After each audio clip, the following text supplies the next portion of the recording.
Can't hear you, Leo.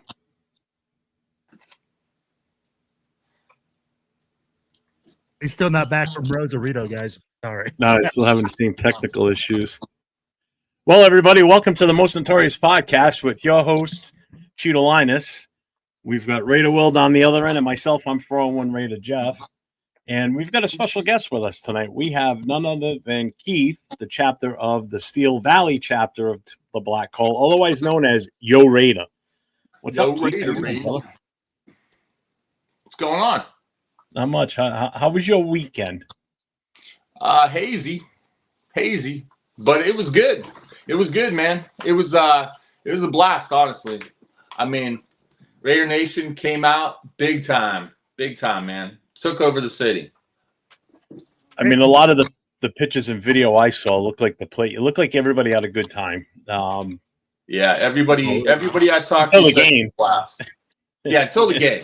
Yeah, until we had to go inside the stadium, and then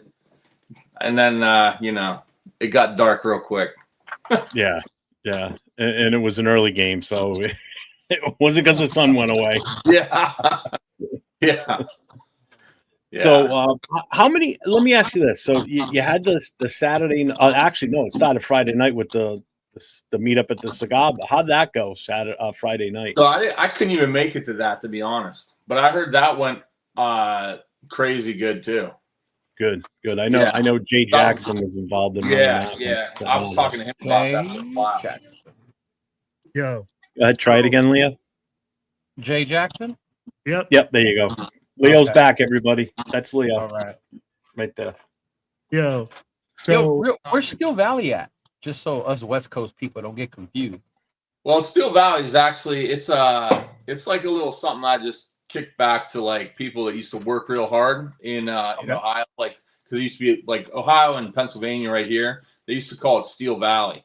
So it used to be all the steel workers and everything like that. But I actually live in Youngstown, Ohio, which is why I'm Yo Raider in a nutshell. Thank you for explaining that. That makes a lot of sense now. Okay, cool. Yo, I'm going to tell you guys right now, Jay Jackson said that the cigar bar was off the hook. Had lots of people up there. We had a graphic Raider show up. They had Stu. Yeah. A lot of guys show up from, like, I kicked it with Stu for a while after the game Sunday. Actually, we went out and, like, we went to another bar actually, and that's why I'm still hungover too. I thought it was the drive. Well, the drive didn't help. The drive made me tired, but the drinking got me a little sideways, but it's all good. It's all good. And I guess there was some little extra curriculum activity that happened in Indy on Saturday night too, huh? Yeah. So that was crazy. Are you talking about the Dirty Sanchez? Yeah. What the hell? Drunken disorderly Sanchez, bro. Yeah, one of the guys from my chapter, Leo. Will, you've met him. And actually, Keith, I'm sure you met him too. The real long goatee from Massachusetts. Yeah. I guess when he was there, it had just happened because he's got video of the guy that was the driver getting on the stretcher, getting wheeled to the back of the rescue to go to the hospital. He told me that. Everywhere. I was talking about it. Yeah, it was all roped off. He's got pictures of the blood trail on the street, on the sidewalk from I guess Sanchez as he walked around the corner. Wow. Did you see the security video of that? Yeah, too? I did. Yeah. I mean, that's the craziest shit because I've been to Indianapolis a bunch, and, like, I would say it's one of the nicest cities ever. Clean, like, I mean, it's an awesome town. Like, you can walk everywhere, everybody's friendly. And then I heard that, I was like, no way. Like, and everybody's like, oh, prayers for Sanchez. And then it's like, no, he was the one who was beating the shit out of a 69-year-old guy. Yep. I'm like, what are you doing, bro? Crazy. Just crazy. I had poor guy scared out of his mind. I know. Yeah. Oh my God. Yeah, so that was eventful Saturday. No one's expecting that. Now, originally, when you and I talked, you said that you guys were going to just be on the outside patio at that place, right? The Slippery Noodle. It was like second floor. Oh, okay. The Slippery Noodle. Slippery noodle, yeah. Every time I talk to him or talk to someone else about it, I kept saying the slippery nipple I know. instead of the slippery noodle. So That sounds like a strip club more than anything. Good thing when I did the flyers, I didn't Hey, put. what do you think I said, bro? nipple That's in the there. first thing I said. It sounded like a strip bar. It does sound like a strip bar. It does. Yeah, it does. Well, that'd have been fun too. You said you went to- I gotta ask you. I know the other question was the tailgate because there's a group in Indiana that like a Raider group. But nobody ever got back to myself or Keith from them to find what they were doing. But the only thing that we could find was two options. One was what was the name of that one? There was one. It was like Touchdown Town. That was the one we kind of told everybody to go to. Yeah, because it's free to get in. The beers were cheap, and there was activities for like kids and everything too. And for and it was Raider fan friendly. The other one was like $160 per person for all you can eat. 160?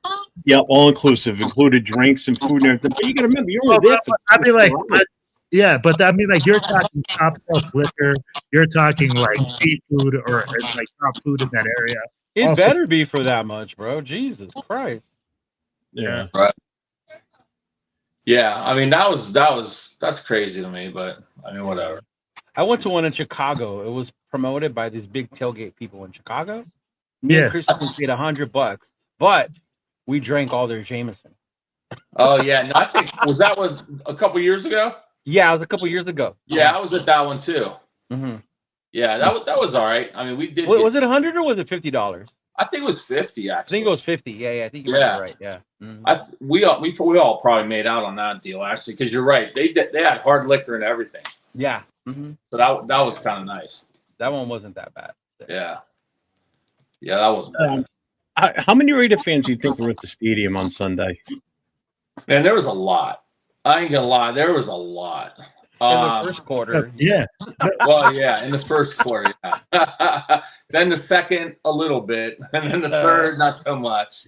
Right. But yeah, I mean, there was a lot, man. I was surprised. I was actually surprised how many went. But there was a ton. Like if there was an actual Raider tailgate, I think it would have been off the chart. To be honest with you. Yeah. Well, that group finally got back to me like real early Sunday morning. But at that Did they point, really? yeah. But he said to me, he says, "Oh, we're going to be at such and such a location." And then I gave him my phone number. I said, "Can you call me?" Because I don't want to send a couple hundred people over there, and he doesn't have the stuff for it. So I wasn't going to do that. So that's why I didn't say anything to you about it, because I didn't know what type of capacity he could handle. I didn't want to inundate him with a bunch of people, whereas I knew that touchdown thing. I know it was all kind of like a Colts name thing. Yeah. But for last minute, that was the best we could come up with, unfortunately. Yeah, unfortunately. I mean, it is what it is. I mean, it still was a great time. The game was terrible, but it was still a great time. Everybody had a great time. Everybody I talked to said they had a great That's time. all that matters, man. Yeah, it's all that matters. It makes it a little bit more enjoyable. Yeah. How about the after party? The drown your sorrows and beer party after the game. Yeah. So I mean that wasn't as lit because people I think were just so disgusted. Yeah. They're like, F this, we're leaving. Yeah, hightailing it out of the city. Yeah. I mean, just getting through that game was hard enough, But I mean, there was still people there, still fighting it out, So it was good. It was good. Since you were at the Chicago one a couple years ago, that one was really bad too, because that was the game that Tyler Badger whatever beat us. Yeah, first game. Which one would you say was worse? Colts, no doubt. That one? Colts. Oh my God. Colts. Oh yeah. Because the writing was on the wall for that game already. Yeah. McDaniel and everything. I mean, that one was.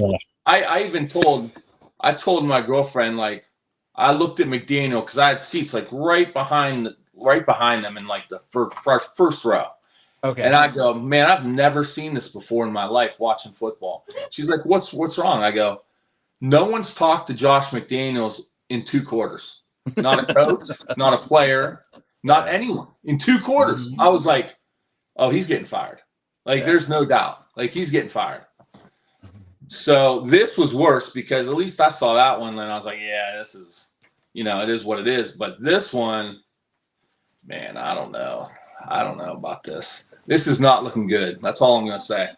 That's all I'm going to say is, like, this smells like last year big time, which is scary.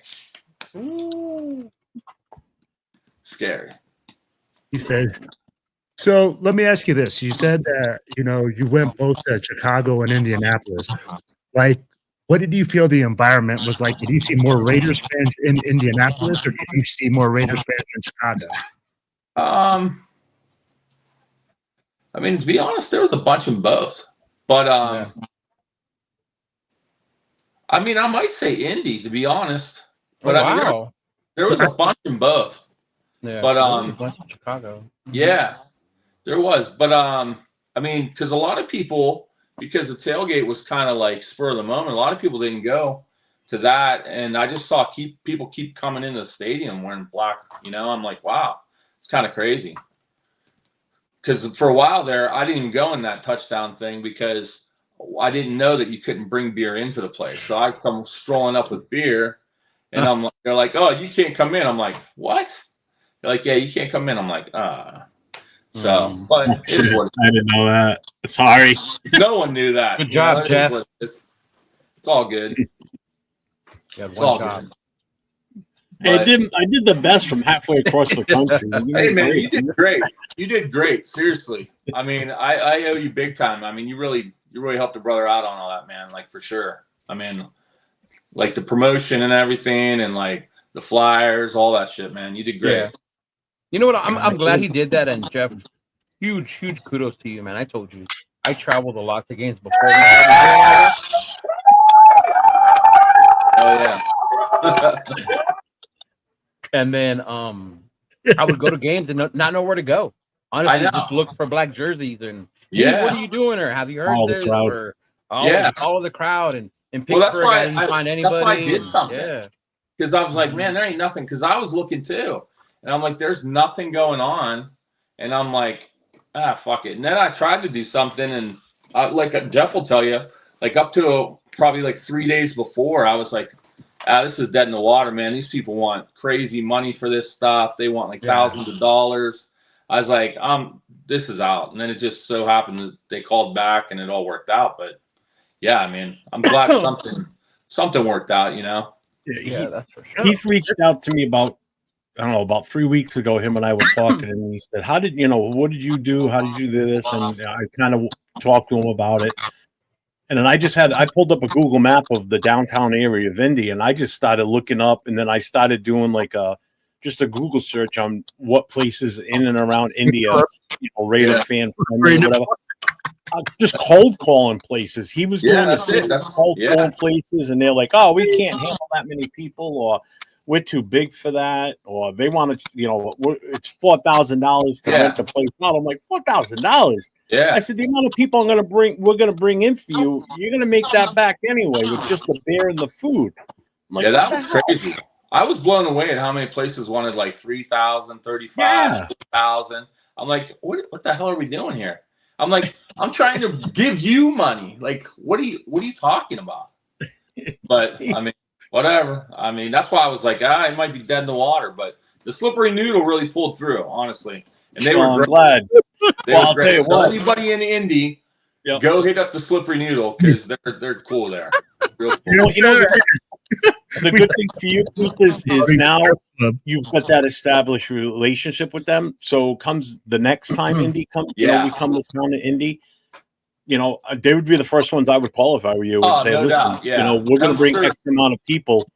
What's it going to take for us to get the whole building, basically? Make sure you add them to your LinkedIn, Jeffrey. Yeah. Hey, but kudos to you guys. You guys did a fantastic job of putting something together for Raider Nation. I mean, like, I think that's another reason listeners should be listening to the podcast, man. It seems like now we got Party Raider Jeff Hollywood / No. We also got, Chido. You had your event in Rosarito. Bro, Oh yeah, bro, that was awesome. That was awesome. Man. That was I'd be like, besides almost jumping into the ocean at the end, like I'm actually more worried of the fact that he was walking on the beach with his those brand new looking kicks on his feet. I was like, "Oh, what's he doing?" I saw the sneakers. I'm like, "Oh no, don't go near the water with those. He's gonna be crying." that's how you know it's bad. It was sad walking with him in the sand, bro. That was hard. Hey, I'm amazed he didn't put no plastic baggies down. Man, the things I do for content with my Jays. MC's was pretty good too, where he just dumps in the pool like that. That was great. That was so funny because I did that video before the game even ended. So I told my girl to record me. We were doing it. And then as I came back, MC was like, "Come here real quick." And I was like, "All right, he has told me." He goes, "Look, I'm going to jump in the pool if we lose." I'm like, "No, you're not. No, you're not." He goes, "Yeah." So then my dad was ready. I had to go. And he goes, "Come on, like, come film me." And then sure enough, man. And I thought he was going to take his jersey off, his shoes. No. This dude just I was waiting for that too. Oh he man, went face first into that pool, man. I was like, "Oh wow." But yeah, man. Well, Rosarito was amazing. I just saw the big photo dump on that you posted. I think it was. Yeah, there's a bunch. I know Jay Yeah, Jackson posted a bunch. I posted some. A friend of mine posted some. So I mean, it's out there in full effect. That's cool, man. That's awesome. yeah. It was a ton of pictures from the weekend between Indy and then the Rosarito event too. I mean, there was a ton of photos this weekend I looked for. That's for sure. And you know what? As bad as the team played, all you saw was smiles and people having a good time, and that's all that matters, man. Before the game, yeah. Before the game. No, I get it. But again, the one thing you can't control is what happens on the field. You can control the experience that the fans You got have. that right. 100%. Yeah. And you did that. You knocked it out of the park in Indy, and they knocked it out of the park in Rosarito. Or Rosarito, Rita. Yeah, Rosarito. And I'd be like, yeah, you're right, bro. 100%, man. I mean, like, yeah, you're gonna have wins, you're gonna have losses, but it's all about the experiences with your family, with your friends, and doing things like that, man. And I mean, like, to go to Indianapolis, be able to like be a part of all those events. But all I heard was good things. People telling me that they went down to Rosarito. They're like, you know what, man? Hey, it was cool. They're like, I really enjoyed it. The food was cool. Some people were skeptical to go to Mexico. You know that. People were skeptical to go. People were skeptical to go to Indianapolis. They're like, what is it? Well, yeah, but they had Dirty Sanchez walking around. I was skeptical too. Oh man, that's funny. But I mean, like, and that's all part of it where we see like, and I think I'm seeing it all across the nation right now, man, where people can't say that Raider Nation is not showing up. Raider Nation is showing up in droves to go support this team, to go to events, to go like to games. I'd be like, for people to see so many Raiders fans in Indianapolis, for people to see so many Raiders fans in DC, and for the team to continuously kick us in the nuts. Yeah. I'd be like, dude, I just feel like I'm getting kicked in the nuts.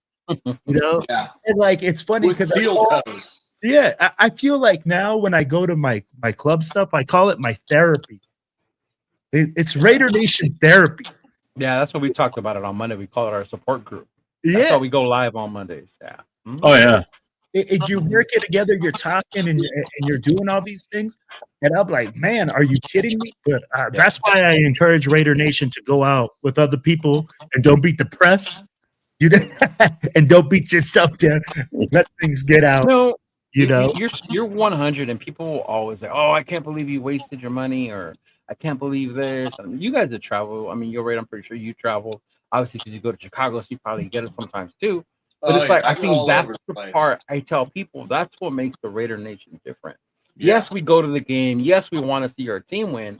But the majority of the experience is the days before the game. When you're with the rest of the nation and you're meeting each other. Yeah. There's people that and it was funny because shout out to my boy Huggy Bear from Misfits in Rosarito, but he kept telling people like, yeah, because Lincoln Kennedy had to cancel on us because he was sick. So he never came on. So they were saying like, oh, the celebrity's not gonna be here, and then Huggy Bear was joking like, what are you talking about? Like, we got one here, and I was like, bro, like, stop. But it was just seeing how many people recognize you and know you. Like, oh, I know you. Right. Oh, I've seen you before. Even me, I saw people on their Instagram that were from Mexico City, and I saw them there at the event. So being able to finally meet them in person in the event, talk to them, how long they've been a fan. Why are you a Raider fan? You're in Mexico City, bro. Like, how did that happen? Right. Just to have those conversations with people are the stuff that we do the day before the actual game, which makes the whole weekend, the whole experience fun. And that's why I tell people like, oh, I'm not spending my money. This team sucks. I'm not coming to Vegas no more. And that's on you. But understand that there's more to that than just going to the game. It's the experience with your group, with the fans, with your family. That's what makes that weekend so much more epic. The game is just a bonus. If we win, makes it even better. Yeah. No, 100%, man. I mean, just the people that I've met from like traveling around, I mean, it's amazing. It really is. And I say this all the time to people, like, because, you know, and you guys are all friends with Chris and stuff too. Like, we're from Ohio. Everybody's like, why the hell are you a Raiders fan in Ohio? And like, why are you traveling around and doing all this stuff? Like, man, it just is what it is, you know? That's just how we are. But like, I don't know. Like, I love it. I do. If I could go to every game, I would. But unfortunately, I've already spent too much money this year because I've gone to too many games already. But I gotta cool my jets. Right. Cool my jets. Literally, I gotta stop flying around. Cool my jets. we got a super chat from Mark Sanchez. Oh my! Says, anyone know where the nursing home is? Dudes from there were talking smack, and I want to see if they about that life. Nice. Thank you for the $5 super chat, Mark Sanchez. Thank you. Hey, so, my gosh, man! I knew the game was gonna get crazy. When I wake up in the morning and I see Mark Sanchez is fucking arrested for like beat up old people, and I said, man, hey, you know what? Today's about to get crazy. And he was supposed to announce our game and ended up being Brady. Yeah, he was. Yeah. Oh man. Which I mean, like, how do you explain that, bro? Yeah. How do you explain that? I'm a 38-year-old man beating up a senior citizen. Yes. Alcohol will make you do some wild things, man. Hell yeah. Crazy. I wonder if he did the Everclear challenge, and then that's what got him. Maybe.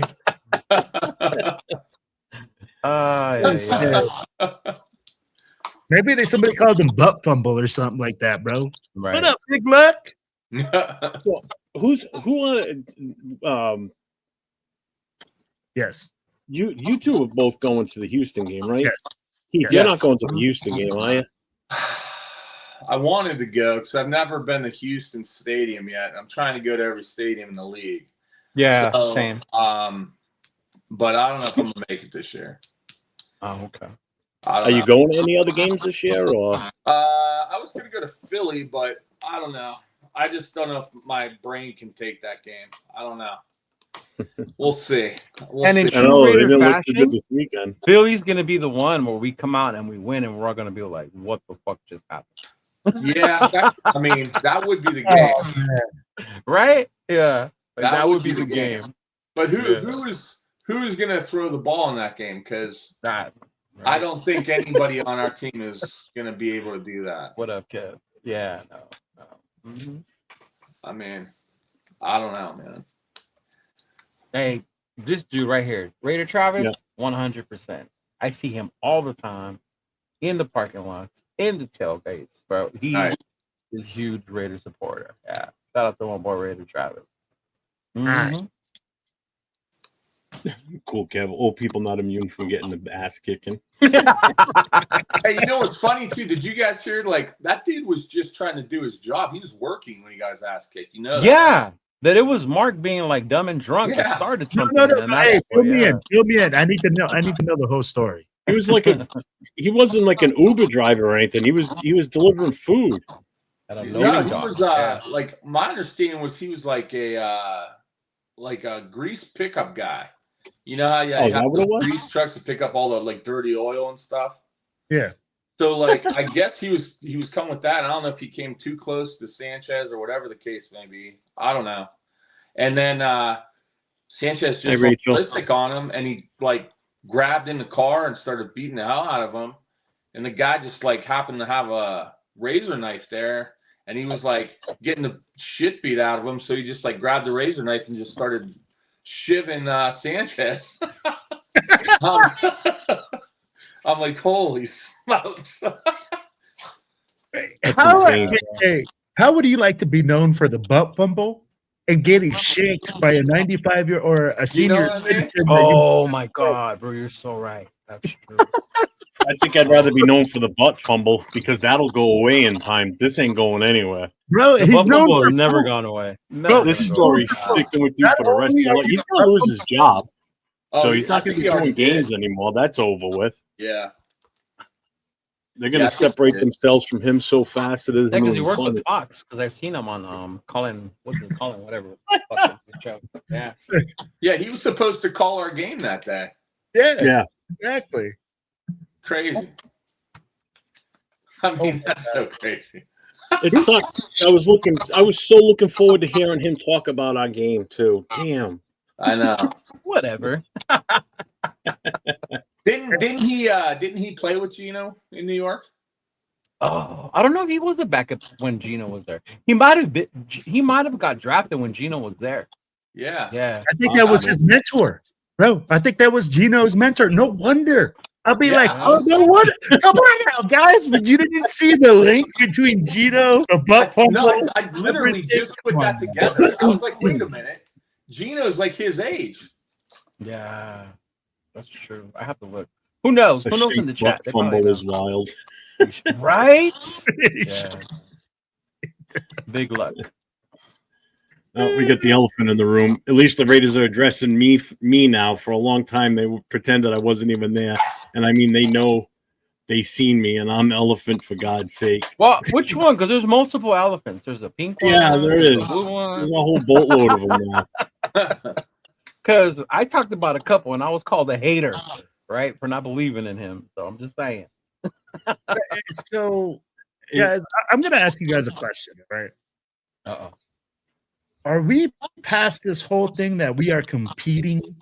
I'd be like, it doesn't look like we're competing, right? No, we're not. We're not competing. We're not peating. We're not we ain't shit. Okay?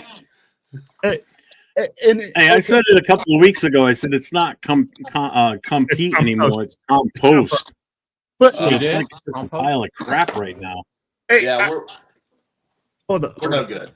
So let me ask you this. Wait. Before you move on, I'll tell you about your competing. The competing was kind of like when AP came out a year and a half ago and got us LA people by yelling out Raiders, and we all like hopped on that, like, this is our boy, right? Yep. So the competing got like the USC fans, the people who believe in Carroll, who wanted an experienced coach. That's how he got them. Was, oh yeah, we're gonna compete.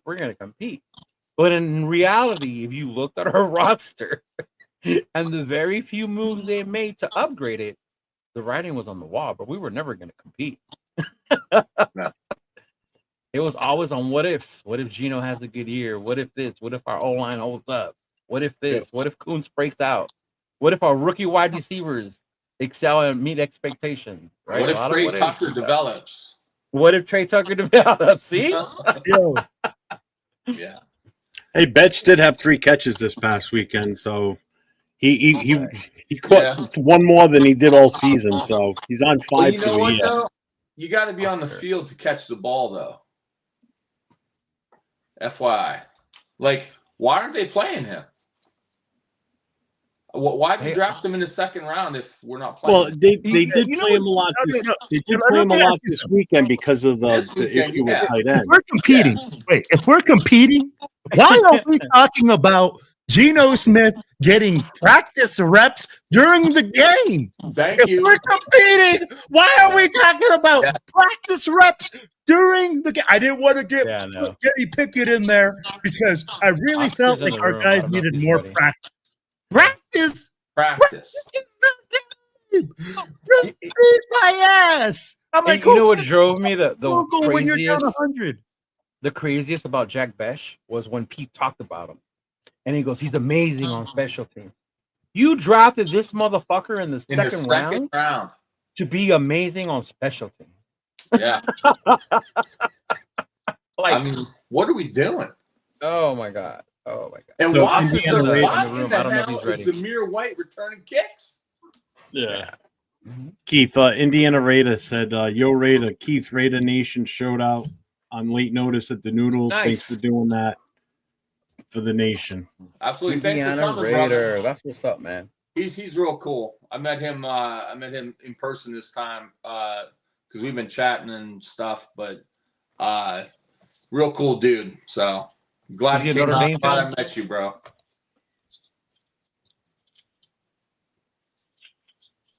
What's up, Did you hear me, 805? Jeff, about Oscar? He's in the room, but I don't know if he's ready. His camera or his mic is not on. Yeah, that's why I didn't pull him up Okay. just yet. Just give us a little sign, Oscar, that you're ready. Mm-hmm. That's what she. That's like there. He did. He said team incomplete. Yeah, definitely. I mean, it's You had me it's with sad. that. You know, it really is. I mean, and now I told you stuff was going to start coming out about Pratt. You know, obviously there was an issue in the locker room. You know, Right. and he didn't like it. I guess they wanted him to play special teams, and he said no. Supposedly Mozart's talking that way too. Like that's why he. And that now that's coming out as the part of the reason why he wasn't playing the first few weeks. Yeah. So wait, Which you is mean to crazy. tell me that He's it like probably 30-something wasn't Wilkins' years old. fault about what happened? Who knows? I mean, Something's you not can't right. play- You can't play a 33-year-old, 34-year-old running back on special teams. Nobody that old. I mean, look what happened to Michael Mayer by Yeah, playing special teams. yeah. I mean, I don't know, and that I've never heard that before in my life. Honestly, if you're not I mean, a I know- starter, you have to play special teams. They did it in Seattle when he had the Legion of Boom. But what I will say about that team was different. They Yeah. had this attitude and this mentality that they never wanted to leave the field, but all of them. So it made sense to do that with them, right? You got to have the right players, the right mentality to be able to go do that. Now, you're talking about years later. This Legion of Boom was how many years ago, right? We always talk about how players are different now, how the league has changed, right? It's a little softer. They can't even A lot practice really softer, anymore. yeah. So, yeah, so it's a little weird to expect them to want to always be out there all the time. You don't have 53 Max Crosby's out there. No. Yeah. And guess what? If we did, we wouldn't be sitting here talking like this. No, You know what I mean? no, it'd all be sunshine, rainbows, and Yeah. unicorns. Yeah. We'd all be happy. Yep. Mm-hmm. So Indiana Raiders said Indy was silver and blacked out all weekend, but that was the worst loss I've ever seen by the Raiders. I agree, brother. Yeah. No, the worst was the Philly one, man. That was the worst one I was at in person. I'll say. Oh, that. and yeah. In My person. worst one in person was in New York, 44-7. We lost. The only touchdown was in front of the end where I was sitting. 44-7. Wow. Brutal. That's brutal. Brutal. I was there in Oakland for when we got D'Angelo Hall, and we were so Oh. excited. Oh God. And then what's his name? Eddie Royal, right? Lit us up. Yeah, that was a Monday night game, wasn't it? Monday night, my first game in Oakland, mind you. Yeah. What's up, My first Frederator? game in Oakland. Yeah. Yeah, No, second game, but my first game after the Navy. Yeah. yeah. I remember that was the old the Royal coming out party. Yes, and the D'Angelo Hall leaving the team 2 weeks later. Lane Kiffin too, right? Follow right after that too. That's so bad. Oh my god. So let me ask you guys this. We've all seen the bad losses. We've all gone through all these things, right? Yes, sir. Where do we go moving forward? What's the solution? I mean, like, one, I want to know the solution because you guys, as you guys know, as club presidents, when the team struggles, attendance struggles. Yeah, absolutely. Right. Yeah, Right? Like, it's a difficult thing to get the fandom like wound up to go out and be like, yo, like, I want to be a part of this. I want to like people to like it. It's almost sometimes embarrassing to have a Raider shirt on. It's getting to the point where, like, bro, look, hey, I'm gonna say it. We're gonna fight, bro, I'm like saying. earlier. Yo, I'm telling you, it's getting bad. I'd be like, when people go to these watch parties and they expect to lose, Yeah. You know, where you don't expect to have a chance. Right. When you don't expect to, like, even be in the same, we weren't even on the same planet. I mean, like, bro, we got our asses thoroughly whooped in every phase of the game. I'd be like, I saw special teams. Right. I saw defense soft as pillows. I didn't see offense. No. I saw Ashton Genty for a limited amount of reps again with no Bowers, with no Michael Mayer. So tell me, I mean, like, it's getting bad. Where's the solution, guys? Where do we go forward from it? I think first and foremost, the most important part is Raider Nation needs to start being realistic. Yes. When you think about the teams that blew us out, right? The way Indianapolis is playing right now, they're a hot team. Yes. They're a really good team the way they're playing. We didn't expect them to be this good this year, right? But they're a hot team. I think earlier I saw they're like the second best offense in the league right now in the AFC. They're calling the new greatest show on turf right now because they're cooking. You know, they got things rolling and they're cooking. So that one, yeah. Washington, great team. NFC Championship the year before. Yes, they didn't have Jaden, but they still have their other pieces that were in there. Great defensive front. I think in our mind, we thought we were as good as these things. And what's showing on the field is that we're not. And in order to fix that, Will, I think that goes back to this is why it's important.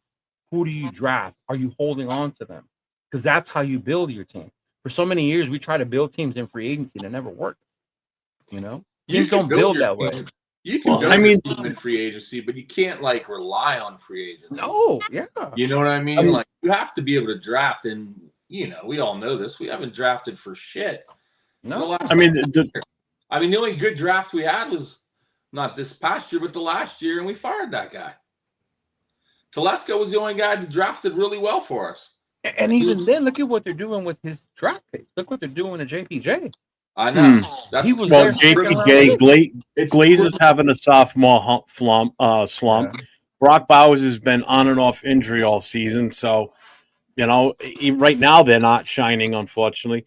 But the one bright spot I will take away from this past weekend is the fact that they didn't let Jonathan Taylor run ramshot over us. We only held him to 60-something yards. 98 yards. Which is that's amazing. He's the number one running back in the league going into this game Sunday. The defense held him in. Look at that. There's two ways to look at this, though, Jeff. There's two ways to look at that. Hold on. Look at the position that the team was getting the ball. Yep. Yeah. Exactly. I mean, like, if I only had to run 20 yards to get a touchdown, heck, I'd only have freaking. He did have 3 touchdowns. So. Yeah, he had 3 touchdowns. So tell me he didn't get his 3 tutties. I mean, like, hey, bro, with less than 98 yards, that means we were getting eaten up. 3rd and 18, and man, we giving them first downs. We giving them first downs on 3rd and 18. And that has been a Raider problem for years, no matter what coach has been here. Giving up the long plays on 3rd down. Yeah. And I'm not going to go into this whole thing, right, where we're like, we're not doing the basic fundamental stuff, guys. And that's the hard part. We're not doing the fundamentals of the game, and we're not excelling in those. And I mean, like, how many guys can miss a tackle in open space, bro? Yeah. How do you miss a block on special teams? How do you miss a block when you're on the offensive line with the guy in front of you?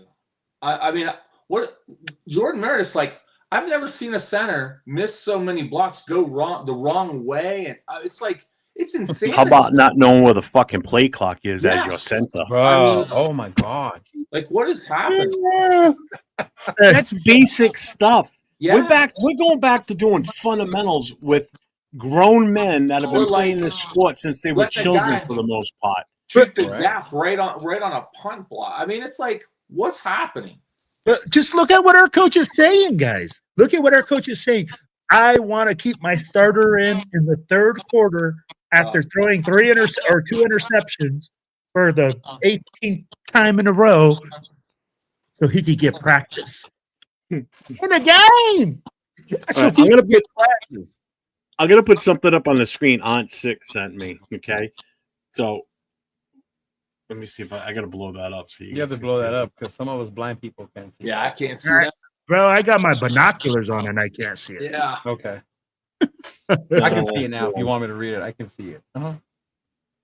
Change the layout here. That should be better now. No, I can read it, but no problem. Okay. So this is the Raiders since Pete Carroll's been here. Okay, entire Christian Wilkins situation. These are everything that's happened since he's been here. Played Brock Bowers through injury now, out multiple weeks. Jack Betch benched despite struggles with Thornton. JPJ benched for Alex Kappa, forced to compete for his position. Meredith JPJ Parham playing out of position. Max Crosby seen career low percentage of snaps at 7 and 9 technique, career high at 5 and 4 technique, posting career low win rate and pressure rate. Bench rookie cornerback Darian Porter. Bench Pratt, then released. Bench Mosert for not playing special teams. Other non-starters do not play special teams. Designated Zamir White as the kick returner despite never having returned a kick or punt in the NFL. Genty on field for only 47% of third and fourth down snaps week 1 through 4. 75% of the snaps week 4 and 5. So rookie running back Ashton Genty have 101 percentage of yards after contact through 3 weeks.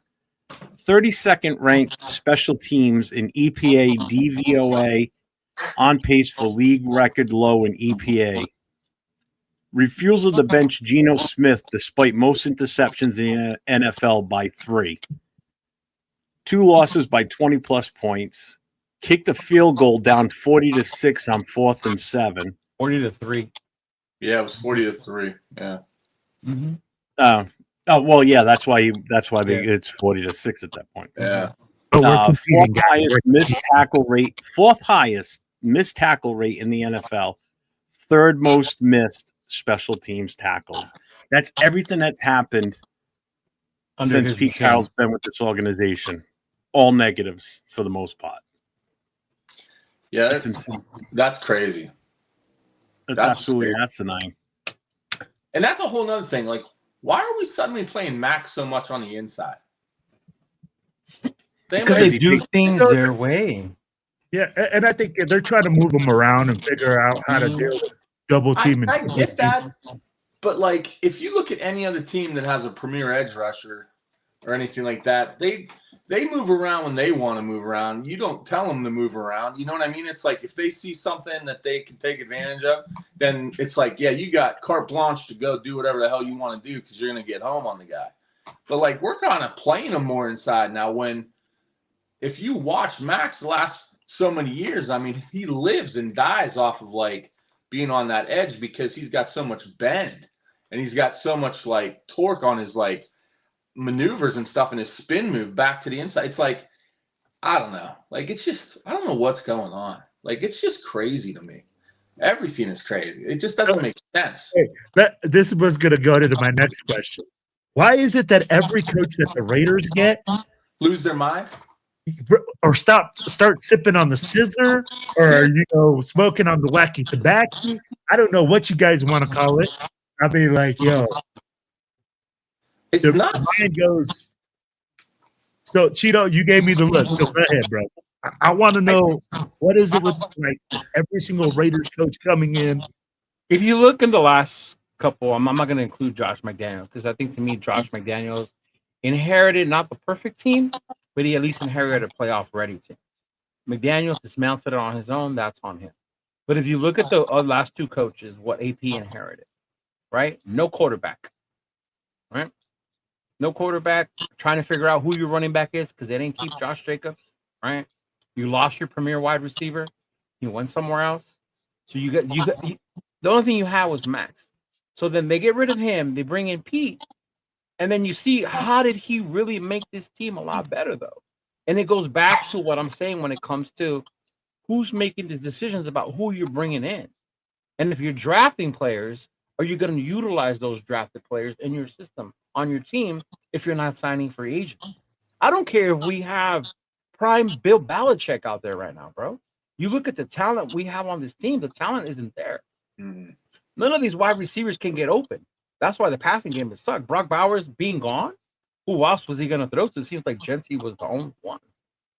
You know, you relied on so much on what you thought you knew better, and your talent is just not there. So we have to get better on bringing in talent to this team before we expect any coach to be able to do something with that.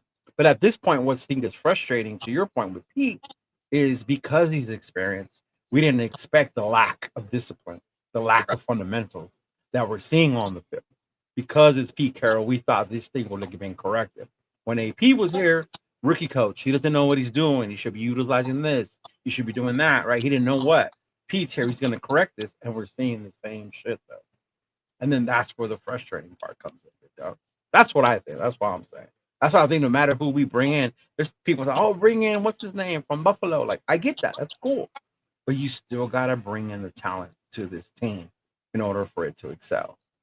Joe Brady. There you go, John. So let's just hit on this real quick. Anthony's bringing this up, the Predator. He says, let's agree JPJ at center. I'm going to disagree. I don't know what you guys think. I'm going to agree. Based on the way Meredith is playing, dude, Meredith, I would say yeah, but JP, I like him on guard because of his nastiness. It's just so much better at guard. He could be at center and be nasty. Yeah. You know what I mean? Like, at least I know he's going to make a block. Meredith's just like letting people go right through there. I mean, it's insane. It's like, yeah, we draft Jenny and like, okay, great, that's fantastic, but it doesn't. And the reason why we don't use him is because we're down 21 points every game. So how are we ever going to use him anyways? And why are we in shotgun every stinking play? Every play. Why? I mean, yeah, that's a scheme thing. Yeah. It's a scheme. Absolutely. But you know what the scheme relies on? A guy that could read a defense really well, because that's the whole reason you're in a shotgun, so you can see the field. Guess what? Geno Smith can't see the field. He's always been that way. He's been that way since when he was with the Jets, the Giants, Seattle. I said this the last time I was on. Geno Smith is an outside thrower. He chucks the ball down the field. That's his game. We are living with inside receivers, and we got an outside thrower, and the scheme is jacked. And it's not getting fixed this year. Everybody wants to say, this, that, whatever. It just doesn't mesh. Yeah, no, even throwing in Kenny or throwing in O'Connell, whatever, it's not. Quarterback's not going to change it. What's going to change it? The only thing we're hoping for is less turnovers, which will put you more in the game. Yes. With more of a chance to that'll not kill drives. Win some games because you're not turning it over and putting the defense at the 25-yard line 2 or 3 times a game, which is insane. And again, no matter what you put out there for quarterback, it's not going to change it. Just like Leo said, until the offensive line gets better. That's the problem. And the fix is on the roster. There's nothing out there in free agency. There ain't nobody going to trade anything. No. We blew it in free agency and we blew it in the draft. Plain and simple. Not addressing the run, the trenches, the offensive line. Because we should, in all honesty, we never should have drafted Genty. Well, we never should have drafted Genty. So hold on. You guys addressed a lot of things, and now we're going into Genty, and you shouldn't have drafted. A lot of elephants in that room, right? When you look at right now the disastrous offensive line, that offensive line wasn't struggling as much last year at the very end. There has to be some sort of inconsistency that's happening, whether it's JPJ playing center, whether whatever it is, that needs to be addressed. This last game, it wasn't on nothing. It was strictly on one play. And we keep going back to that one player, which is Geno Smith. Yo Raider just said it. Hey, having difficulty reading the field. Or even making line adjustments.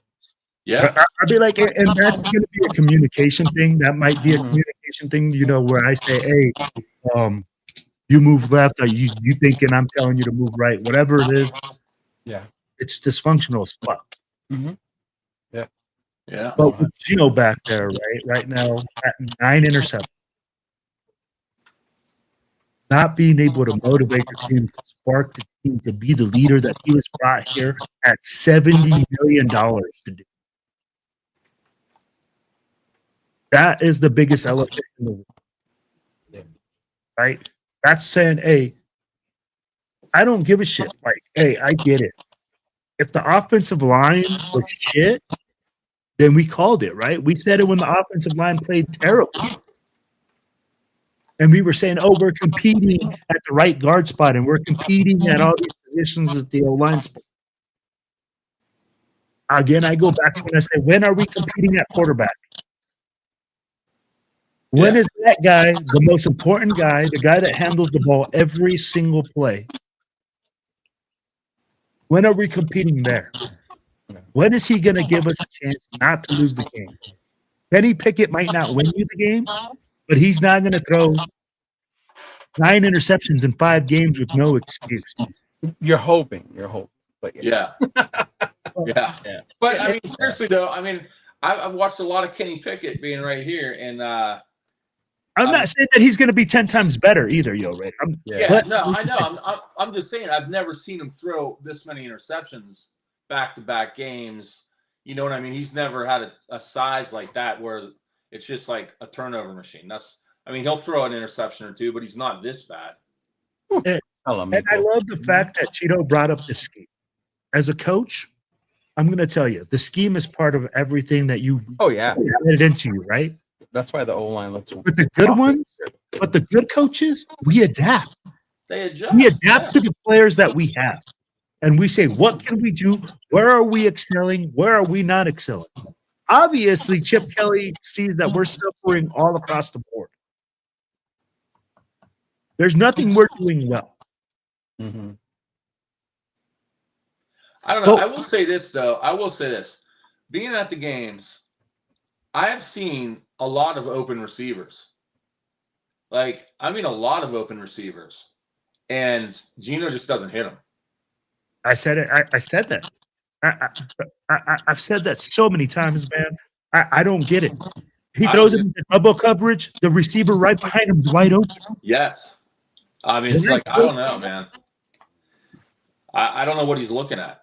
And then Chip Kelly or Pete comes out and says he's not forcing the football. Yeah, it's impossible. I don't even know how you could say that, which scares me. Just real quick, Neil, I do a Friday night open mic show, so Friday night, hit me up. You can definitely get on then at any time. What are you talking about? Oh. He asked how he gets on the podcast. This, unfortunately, is one of the closed shows. It's strictly losing the show. Huh? Nothing. But so let me ask you this. As TBH presidents, right, we all have watch parties. How do you keep your people motivated to come back and keep watching this? Come back and say, man, hey, you know what? I want to come back and hang out with this group. I want to be a part of this and watch this team be a complete disaster on Sunday. Yeah. It's tough, man. It's tough. You got to just keep the spirit, you know what I mean? But I don't know. I mean, I don't know. When something's got to change. I mean, we can't get our head kicked in every single week by like 30 and just, expect people to be like, yeah, I mean, at some point, people are just, saying, I've had enough of this. But I'm a junkie for it, apparently, because I keep coming back. I keep coming back. I don't know, man. I heard you bring it up in the meeting. Well, I started laughing, but I think that all has to do a lot with what you guys are doing and the group you're with. Right? If you're saying the fans, you're just doing it because you want to see the team win, it's not happening, right? I think in order to make that happen, is you're creating an event and experience before the game or even during, all that stuff to get people together. But it also that depends on the type of fans you're bringing to your watch parties or who are around you, right? You think about it, even us as a club, right? It's TBH. When we all get together, like we're just happy we're together. You know, like I telling earlier, the game is just an extra. But how do you get people to come? Like I do a lot of collabing with Mike. Shout out to Mike from Raiders Against the World. You guys met him. Yes, You sir. need someone like him with all that energy. That regardless of win, lose, you know, he's gonna come out there and he's gonna have a DJ. He's gonna have people dancing. He's gonna have people singing. He's gonna involve the people watching the game and raffles, things like that, to get more and more people coming. You know, and I think that's when that part comes in as far as the club. How do you get people to come to your watch party? But just to think that Raider fans are just going to show up to watch a Raider game, that's not really going to happen until we start winning. Not right now. It's not.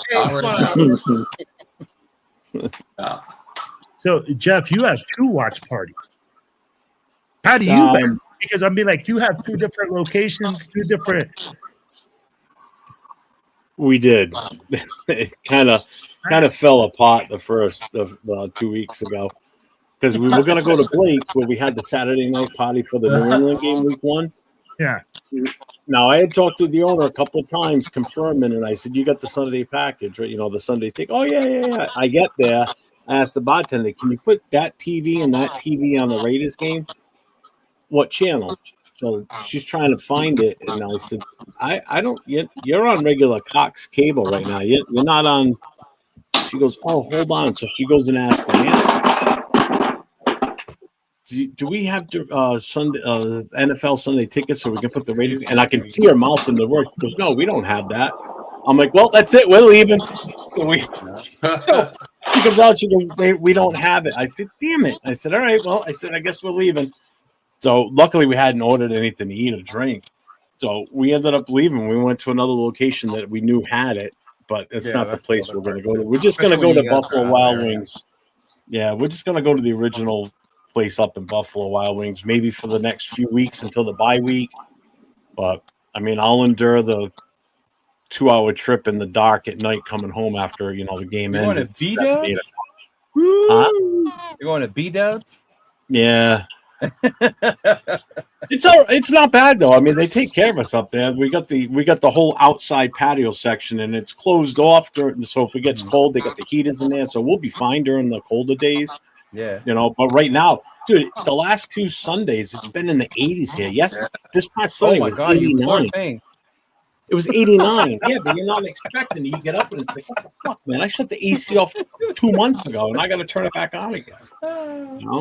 But yeah, so we only do the one. We do 50-50. We do raffles. We do door prizes. We do stuff that wants to bring the members in. We'll order up a bunch of appetizers for the table. For everybody and everything. Yeah, so. I don't do the appetizers, but I bring stuff because I go to a lot of events. So I had like the Jeremy Chin jersey, the Lincoln Kennedy football. Yeah, I mean, giving this stuff out, and I'm like, yeah, like why not? Like shit. Yeah. Well, what we've been doing is for the door prizes, we use the $50 gift cards that we got from the tailgate for the parking passes, and we've been buying $25 gift cards for Buffalo Wild Wings. So we've been giving those out as door prizes. Pick one winner, like I said, we do the 50. But right now, any proceeds we make at the watch parties, we're putting aside for a donation to breast cancer awareness for the month. So nice. So this past Sunday, we already raised $140 so far. So we do have another fundraiser coming up. It's not really a black hole sign, but it's on that idea that we're thinking about opening it up to everybody if anybody wants to buy tickets for it, and we'll ship it if you win. I know a lot of people aren't carrying the ticket nowadays because it's so expensive. Yeah, it's through YouTube TV, and businesses have to go through different hoops. Yeah, it's TV, so it's different for them. Yeah. Yeah. So what might cost you $400 or $350 for the full season, it costs them a couple thousand, if not more, because they're making money off of it, so they can charge them more for it. I used to know a guy online. He would sell me one of his logins just to help pay for it. Yeah. Like I would hit him up every year. I'd send him like $50, $100 or whatever. And he would give me a login, and I would have Sunday ticket the whole year. And he worked at a bar. He had a bar. People would come watch the game, but he said that's the way he would make some of that money up. It's expensive I was talking to one guy. He said it was costing him $2,000 a week. A week? It's $1,000 a seat. So I know the people at Boston told me they have to pay $1,000 a seat for the Sunday in their venue. That's insane. That's why people were starting to pitch it, because it's like, man, they're not getting their money back, you know? Yeah. So, hey, Oscar, what are you guys doing at your locations to keep people coming? I saw you're going to have a big party. So go ahead. Let us know, bro. Yeah. So basically what we're going to do is we're having a big watch party. Obviously, we have Kenny Shed, as you all know, Kenny, as our special guest. Mm-hmm. We have, I want to say, about like 7 super fans now. We added Raider Magneto and obviously our very own president from Central Coast, Raider Villa. She decided to join us as well. Nice. Shout out to all of those super fans that, they said, hey, we'll come out and show you guys love. But yeah, so yeah, like we said, we have something planned like that with Kenny. Obviously, the super fans. We have a vendor coming out from LA. Her name is OG Mari. She sells, like Oh, you got merch, Raider Dolls like, coming up. yeah. Okay. Super cool. Yeah, Her and her husband are amazing people. Yeah. Yeah, I reached out to her personally myself, and I asked her, hey, OG Mari, we're having a big watch party. Just wondering if you wanted to come out. She's like, oh, okay. She goes, yeah. She goes, I'll go out there. And I was like, sweet. I was like, thank you. Yeah. And then, we reached out to all these super fans. Some of them are local. We have Mr. and Mrs. Reaper that are local. They're out of Fresno. We have Bob Boss as well, and him and his wife. Who else? I'm trying to think. We got one of our other own, what's called Gabe Raider Menace. Then we got Villa and Magneto. I just saw Magneto in Rosarito. There's another super fan all the way across to the left of this stage right here. With glasses, big headphones on. He's just a super fan with the podcast. Hey, you know what? That's like Tito. Hey, we'll do a live podcast. How about that? We could do a live podcast from the watch party. That was funny because I'm cool friends with Vero, so I had talked to her about that. About making a trip up there, come on one of your guys' watch parties, and then go ahead and be able to do that live show from there. Yeah. Mm-hmm. Yeah. So definitely have to find a way to make it up there. Yeah. Yeah. Just let me know when you guys want to come through. You know what I mean? We'll set something up. We'll do something big again like this. Yeah, for sure. You know what I mean? Anybody, everybody's welcome. Like we told everybody, I was like, we're invited everybody. Whoever can come out, appreciate it. If you can, we'll catch you guys on the next one. Oh, see, that's where Travis will be. Travis will be there. Yeah. Okay. It's definitely going to be a party if you got Travis there. Mm-hmm. Right. And just so you know, they're family friendly. Like I said, I talk to Via a lot. She brings stuff for our kids to do. She gave us an idea about bringing stuff for them to color. Mm-hmm. He includes everybody, so you don't have to worry about I got to entertain my kids, things like that. Yeah. Mm-hmm. And the cool thing about our establishment is that it's a pizza parlor. Also, he has a bar. And then, like, in the back side of it, it's still in the same restaurant area. He has, like, arcade machines. So it has a lot of stuff for kids. Arcade machine, the ice hockey, the clamp machine. So basically, he has stuff for the kids. So that's why we tell everybody. We tell them, like, hey, bring your family. This is a family-friendly, environment. All fans welcome. Whether you're Niner, Cowboy, it doesn't matter. We have one of our own special supporters. He's a Cowboys fan, and his wife is a Raider fan. And they always come out and show love.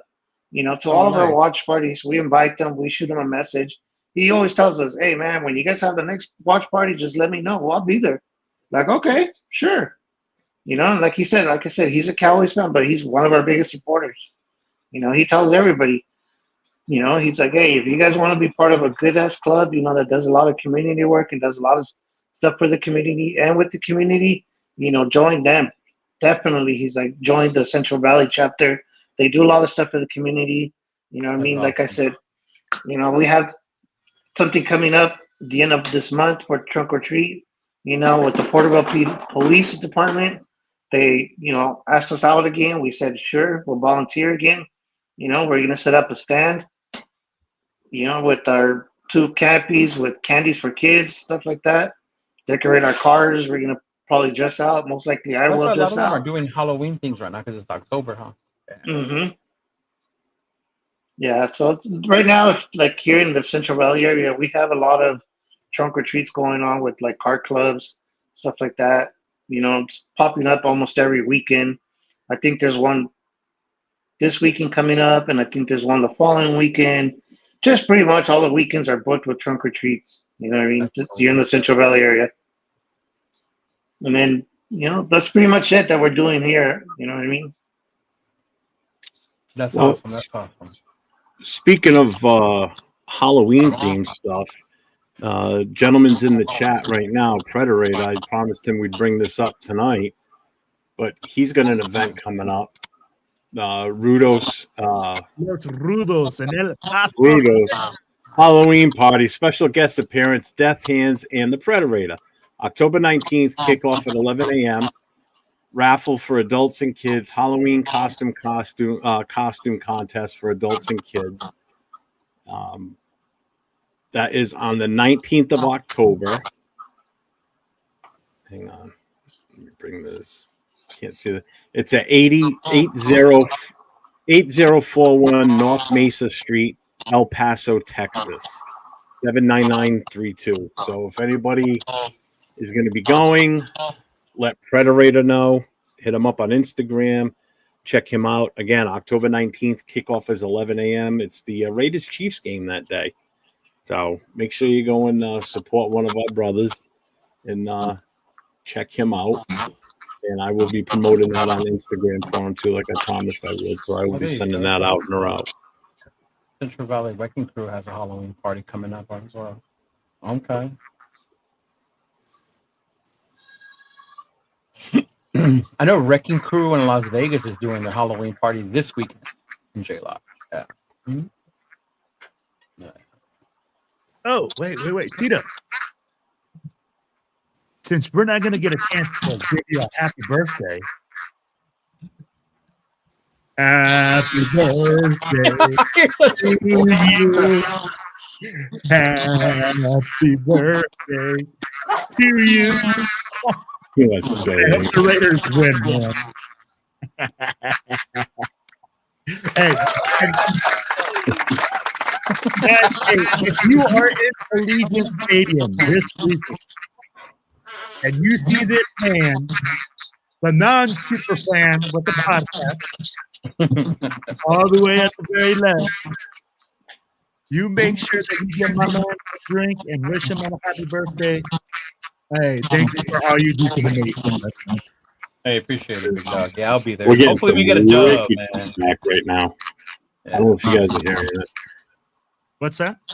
Getting some wicked feedback right now. Yeah, that's Yo Raiders, Mike. Hold on. Yeah.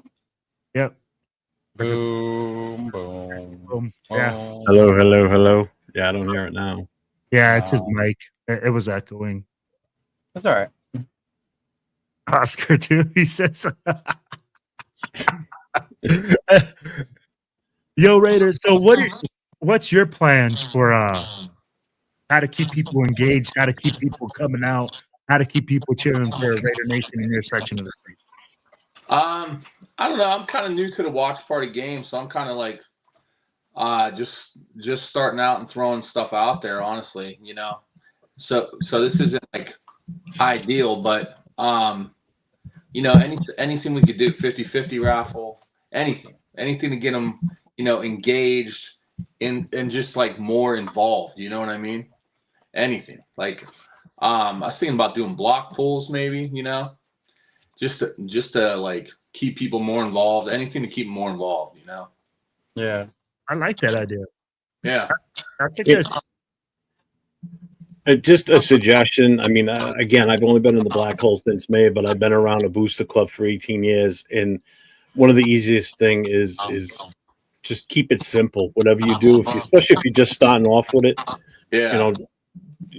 Don't worry about getting a bunch of merchandise and stuff like that right away. Just start it simple, small stuff. Even stickers, something simple as stickers, patches. They're not that expensive to get. It's the real basic stuff. It's just anything to keep them engaged. Yep. No doubt. No doubt. So it's not easy because again, we're a victim of what happens on the field. Just plain and simple. The hard part, right? Like people don't realize. People think just because you're the president of a booster club that people are going to show up and that they're just going to be there and then like, hey, we're just going to go all listen and to cheer for the Raiders and to do all these things, right? Man, when your team is struggling, you start struggling. Your attendance starts struggling. People don't want to come out and watch the game. Yeah. And this is where I think it becomes important to show people that you're more than just a Raiders watch party, right? You're a club. You're a family. You are involved with these. I mean, like every single time I see Jeff, I'll be like, hey, we know that he's married. He has Dawn. You know, you ask about his wife. You go like, hey, how's your wife? Blah, blah, blah. Or, hey, you know, you see Chido. Hey, Chido, how's your personal life? How's things outside of football? You build your club like you build your family. Yeah, that's true. You know, you want to spend time with these people. You want to see these people. At the end of the week, if you have a shitty week, you can go talk to these people and you hang out outside of just watching football. And I think that's what's so unique with Blackout. That's what's so unique about my club. I will say it like that. Our club hangs out all the time. Like my VP is a youth coach. He'll call me because I'm coach.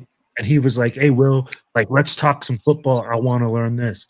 My secretary calls me up because he has Silver and Black coffee. So, you know, hey, shout out to Silver and Black Coffee. Make sure y'all you know, hey, you know, all these people like the Predator, like, hey, Anthony, I call him all the time, people and stuff like that.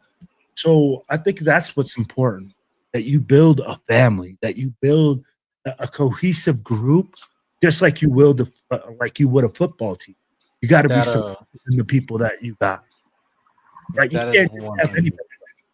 Mm-hmm. And especially when you see things like this one, I totally forgot, and I'm glad he reminded me because he what did he say? He said he sent it to Will. but Will didn't look at his messages. Yeah. Uh-huh. Who sent me what? I got it. Don't worry. Man. We got this one, right? Oh, that's Steve. So talking about unity, right? This is coming up. Let's go. You got TBH Sacramento, TBH Reno, TBH Bay Area, TBH Lovelock, and TBH Central Valley, right? We'll be getting together at Shenanigans in Sacramento for the Raiders versus Chiefs. October 19th, kickoff at 10 a.m. Location Shenanigans, right? In the kitchen, Momo's Barbecue, delicious snacks, big screen action, fun buys, and of course with DJ Real About It. And that's a perfect example of what you can do as a club when you bring people together. You're talking about multiple clubs getting together for one event. And I know I was joking around with Steven. Oh, you didn't invite me, but he was like, no, of course you're welcome. But that weekend, I unfortunately, I can't make it up there. That's the weekend my family wants to celebrate my birthday with me. But it's things like that you can do also, is bring other clubs together. And you do something bigger like that. Make it more special. So, yeah, shout out to them. Make sure y'all check that out if you're out there. Yeah. That's dope. That's so freaking dope, man.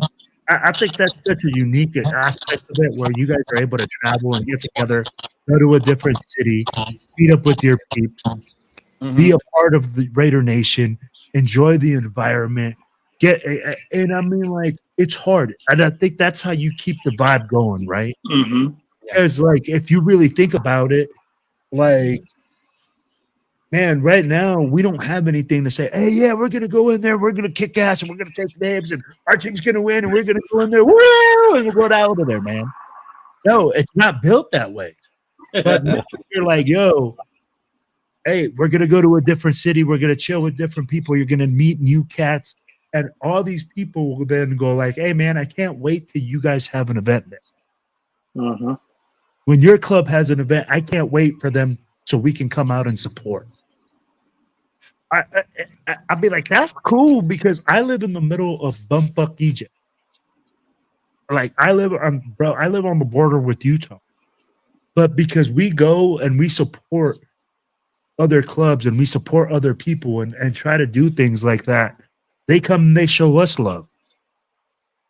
You know, it's kind of like us. Yeah, we're a tiny club, man. We got 15 people that show up like on a consistent basis, and we're not like 40, 50 people. I mean, like people think the Black Hole, people think like Las Vegas.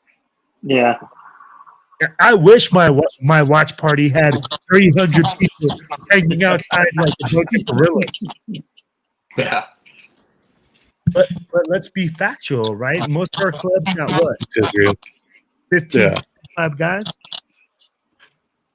So at the end of the day, we have to figure out ways to create family, to create bonds with those other people outside of just football.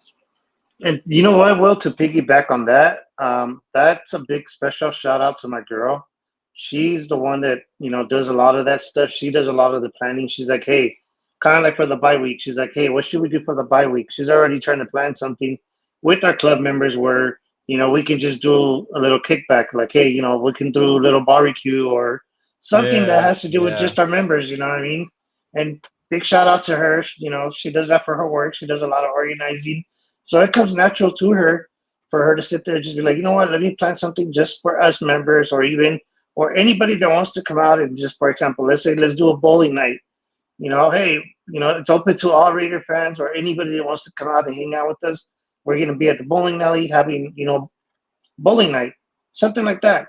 And that's what we do, to keep our members engaged. And, obviously we treat them like family. We hit them up here and there, like, hey, how's it going? How's this going for you guys? How you guys doing?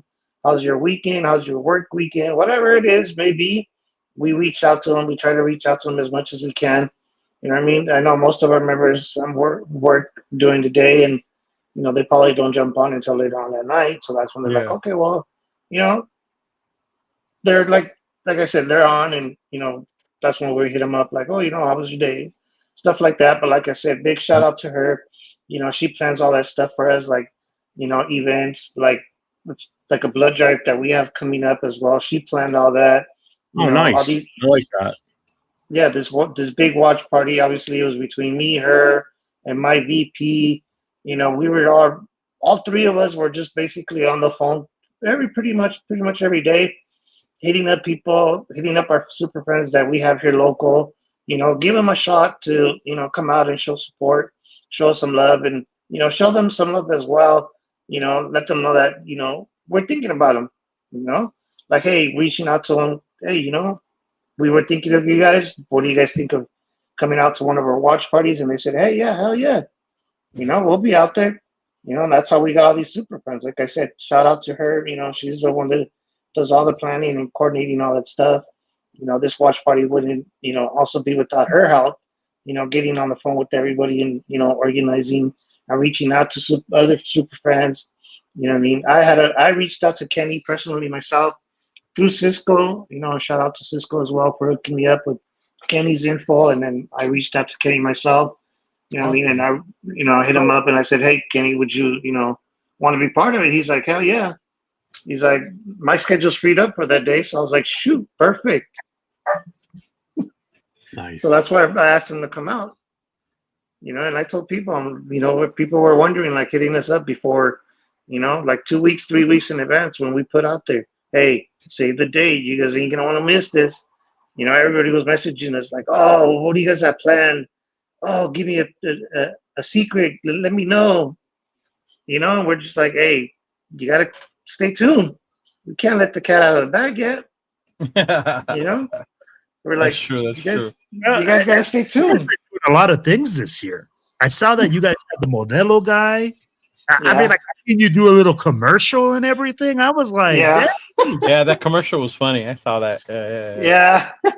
You know what? That was the owner's idea. He was, it wasn't even scripted. Like, we didn't even, sit there and like plan it. Like, oh, okay, this is how we're gonna do it. You know what I mean? Like, he was just like kind of like on the fly. He was just like, hey, you and your VP come out, talk about this, a watch party, and then he's over there talking to somebody else, and then you guys shout him out, and then we bring him over here, and then we walk him inside. I was just like, okay, like I said, it was just a quick thing. We didn't even rehearse it, nothing. It was just he just told us how to, the lines and how to do it and how to say it, and we just did it, and it came out good. You know what I mean? So I was just like, shout out to him too, where coordinating. He's a big TikTok fan, so he knows how to do all those TikToks, kind of like Sacktown's VP. The king of TikTok. Real. Hey, Sacktown Raider Mike, make sure you and Jack Kenner check out Shenanigans for that watch party. That's right in your neighborhood. So yep. Yeah, it's close to them. Well, closer to them. Yeah. Yeah. Yeah. How many members are in your chapter? And same question for you, Keith. How many members do you guys have in your chapters? I don't have that many. My chapter's pretty new too. I only have like 12, I think, right now. Okay. So I think I have about the same numbers. Yeah. Yeah.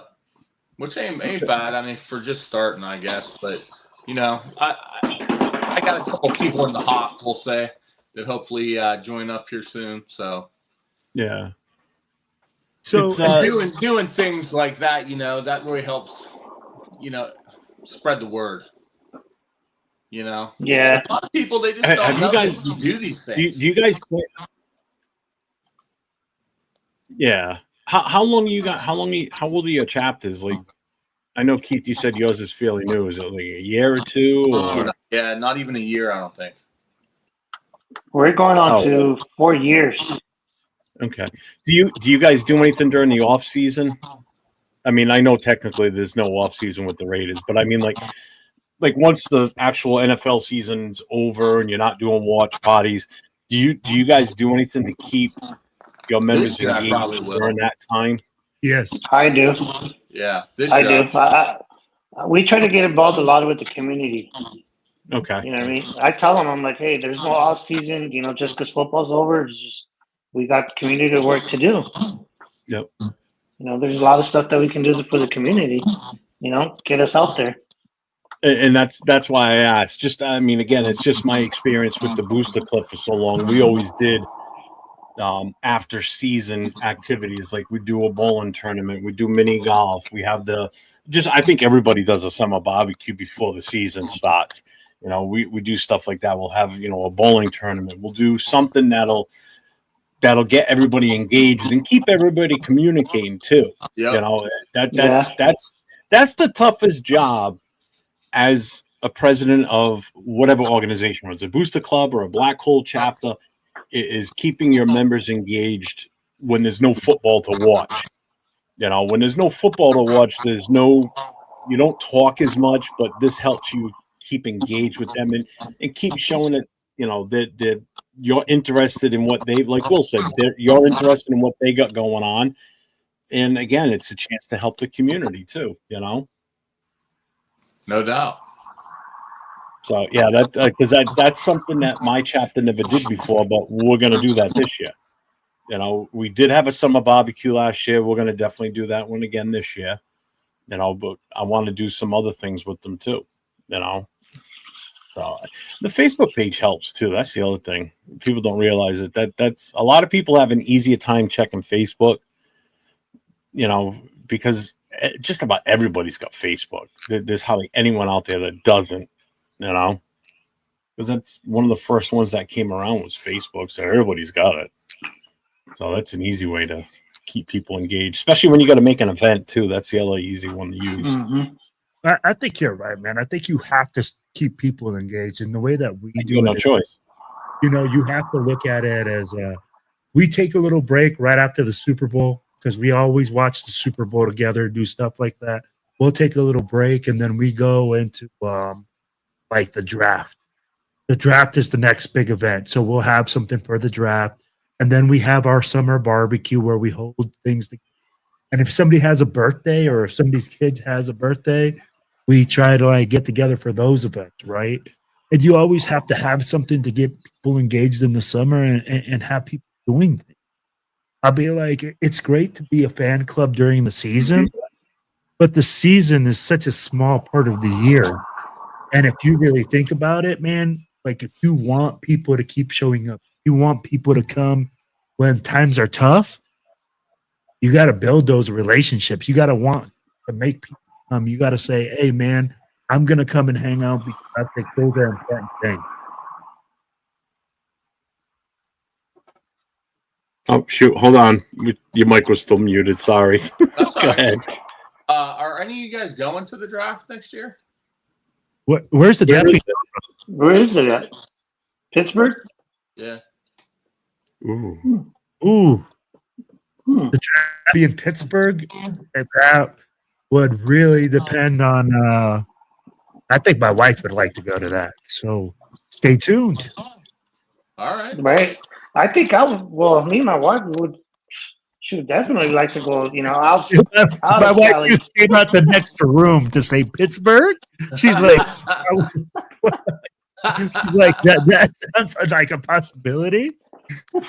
Oh, Hey, don't worry, mine's listening to me in the next room. So probably when I get off, she's gonna be like, "Okay, so we're going to Pittsburgh, huh?" Yeah, that's exactly what my wife is gonna say as soon as we come up. We're going to Pittsburgh. So when are we planning this? When's the movement Right. going? Yeah. But you Sorry, know guys. what? I didn't mean that. Hey, but you Well, know let's what? put I've it never this- been to a draft, so we've never been. I haven't either, and I draft had. party. I haven't either. And that's what why kills I me is brought it was up. in New York. Well, it was in New York City for years, and I never went. And that's only 3 hours away from me. I had friends of mine that always went, and I just never got the opportunity to go. I want to go to one so bad, Yeah. and I just pulled it up on Google Maps just to see how far of a drive it is from my house to there. Man, it's over 9 hours. It It's sounds over like 9 hours. sounds like a party, Oscar. What you think? But anybody that knows anything about driving on the Oh, East hold on, let Coast, me ask her. Where's she at? Pennsylvania is one of the worst states to drive through because of construction. I remember this from when I was a kid and we used to drive to Ohio all the time. Driving through Pennsylvania takes forever. That's the worst part because it's such a long ass state. Most of your driving's in Pennsylvania. So it's 9 hours and 21 minutes basically. Or I could fly for an hour or two, almost just under 2 hours for $200. I mean, the amount of money I'm going to spend in gas, I don't know. Yeah, man, we'll have to look at Pittsburgh, I guess. I mean, like, I may have to seriously consider my that. accountant. Well, here's the problem I have, though, now is because if I go to the draft, we've got the Raiders coming to New England again, so I got to prepare for that. Then we're also coming to New York to play the Jets. So it's like I know I'm going to be involved in doing something with that with the other clubs and chapters out of New York and Jersey, to do something with that event too. So, so I also have to consider the travel down for that game too. So it's like, better hope I get a shit ton of money back on my tax returns. The only way I go to Pittsburgh is I can wear your wig the whole weekend. I can get you another one.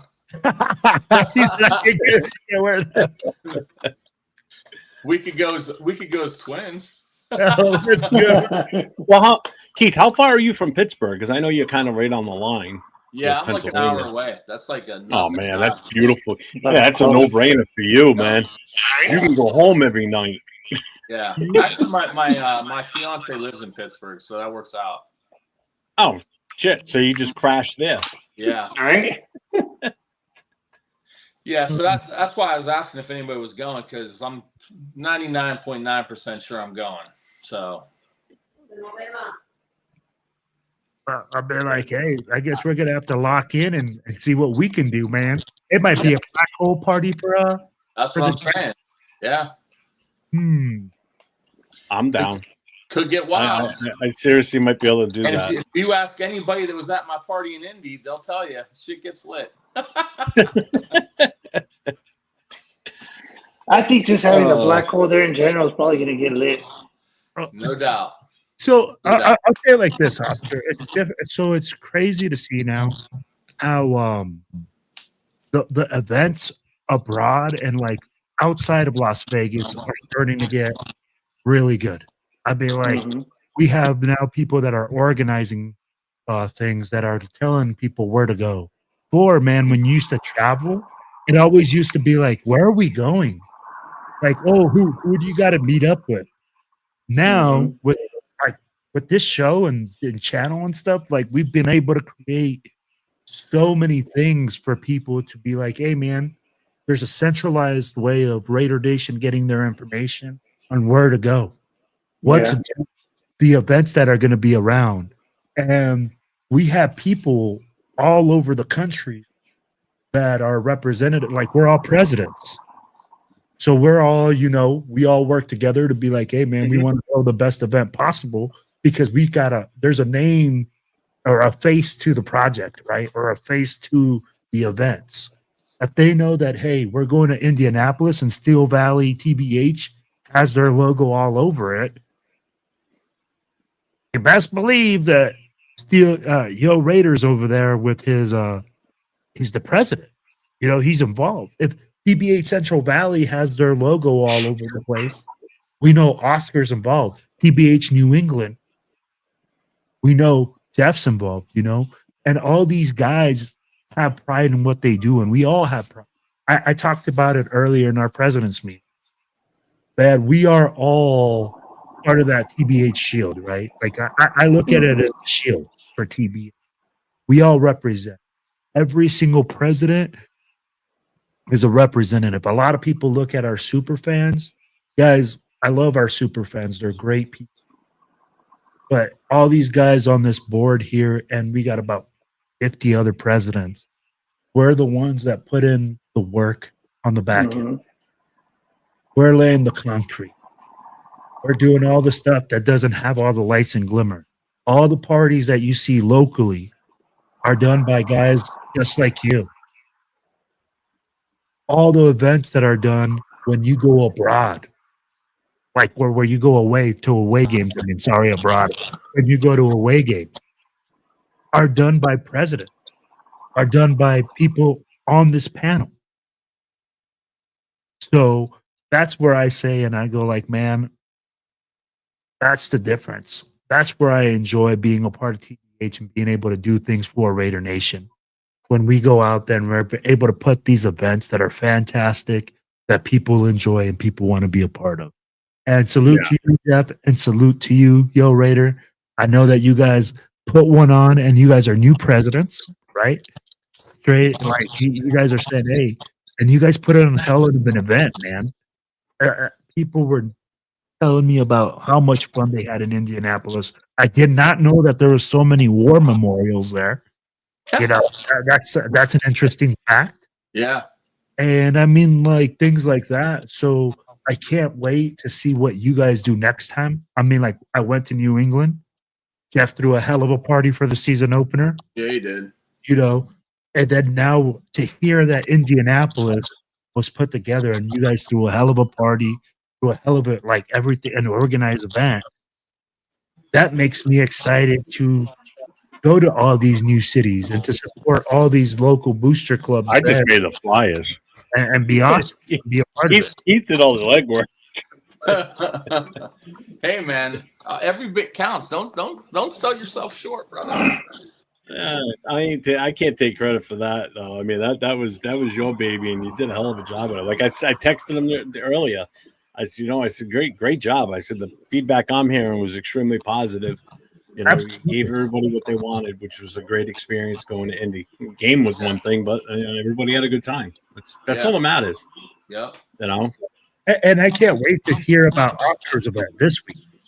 But we're going to hear about that, and then you're going to hear like, hey man, Central Valley threw a great event because everybody's trying, man. Everybody's trying to throw out these events for Raider Nation to come out and enjoy themselves and be a part of it. Yep. And that's what's so awesome to see is all the effort that all these presidents and all these clubs are putting in that people don't see. And us being presidents, we know how much work it is. What's up, Moval?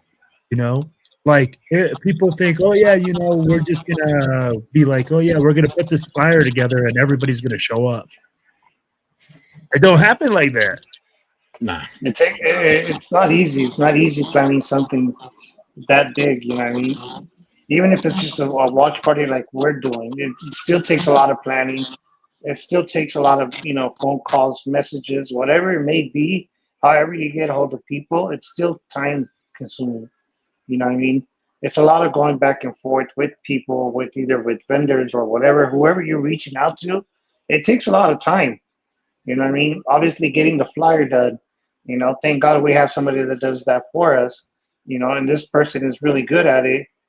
You know, they'll send us like an unfinished version of it. Like, oh, what do you guys think? Do you guys like it like this? Shall we change this? Shall we change that? Well, how do you want us to put this? And it's just like, when I knew this watch party was going to happen, it was going to be this big. I myself personally went to go talk to the person that does the flyers, and I said, "Look, this is how many people I have coming up as super fans. It's going to have to be like a 2-page flyer where we can fit everybody. On one flyer, I want these people. On this flyer, I want these people. Obviously, Kenny, he's the main one. So I told her, I want Kenny on just one flyer with, obviously our logos. Whoever's coming out, whatever the Raider Club is coming out.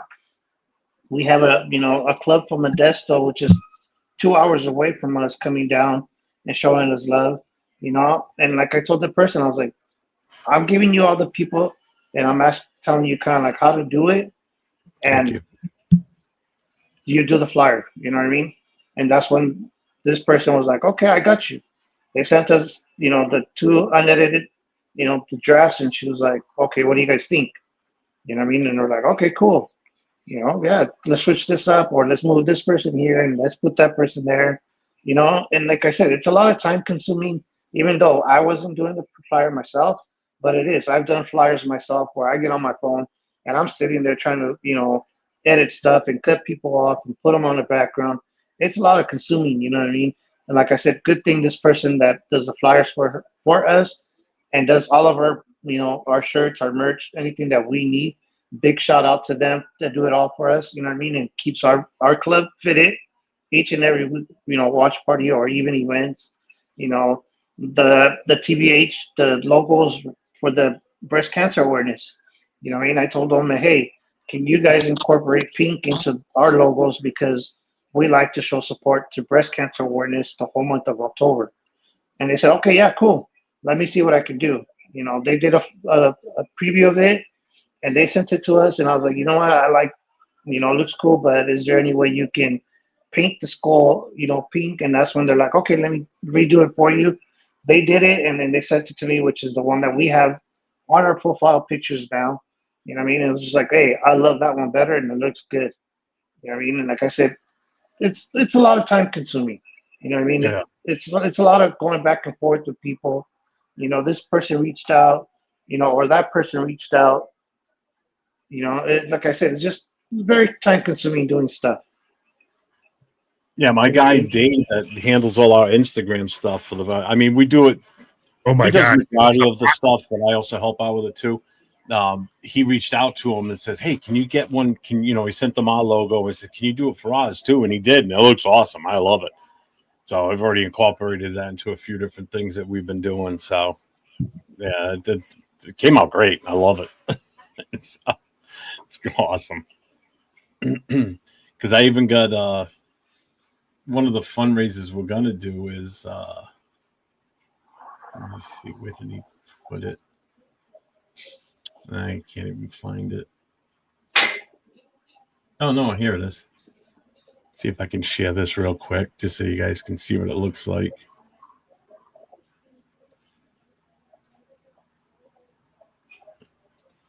And boom. That's all wood. That's 13 inches. It's a 13-inch hangable sign. It's got the holes drilled in it, so you hang it by a string. But it's a 13-inch diameter, which is basically about the same size. It's the same size as the patches, the big patch that we have on the back of our, if you put on the back of your jacket.